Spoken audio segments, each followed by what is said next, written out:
Ofcom collected quantitative data for the last 3 years and reported that in their annual report. And in fact, last year, the BTSR took the Ofcom data and provided the 2008 report. With the previous Ofcom model, we were able to look at workforce data in terms of race, gender and disability. I think we all recognised that the data we were getting was not substantial enough to help us either understand how people are being employed in their roles, whether part-time, freelance, permanent staff, and also where in the organisation they sat in terms of their broad role. But with the new approach that we've developed in partnership with the broadcasters, they've told us that actually they're quite interested in understanding the interrelationships between those identity groups.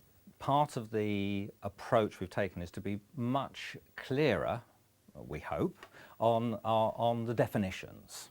So in the first instance, the definitions of what is permanent contract and freelancer, the terms of employment, and secondly, to take the broad sweep under roles in terms of being in production, being in broadcast or shared services, mostly back office stuff, IT, finance, HR, etc., training. The kind of subtext, as it were, underneath that is how far have they got through the organisation by being, as we've defined it, a general member of staff, a manager, a senior manager or a member of the board. So that's how we discover, or we hope we'll discover, how far an individual has got through the system. We have defined those terms and validated them with our planning group made up of broadcasters, and we have the view that they are comfortable and happy with that, and that's a definition that all can work with. Because we're trying to be a lot more rigorous in the collection but much more supportive in the definitions,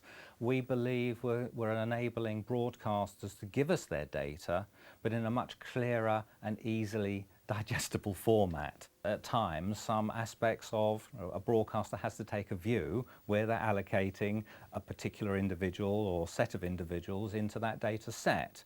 But we hope that collectively we've got a much better process this year for ensuring that those areas of ambiguity are much reduced. We will be able to look at not only where men and women are employed, but also where ethnic minority men and women are employed within the broadcasters, and also people with disabilities will be able to understand where they are in terms of also their gender and their race. So we can begin to build a picture to understand, for example, in terms of hierarchy, who are in the most senior decision-making positions, who are in the leadership roles, and who aren't represented there. And so we can begin to ask questions of, well, why might certain people not be able to progress their careers perhaps at the same pace or so effectively? Is anything happening to block that we might need to address? The quantitative framework is a really useful mechanism to build up a really good picture, a really good understanding of who is employed in the workforce within broadcasting and how that is changing year on year.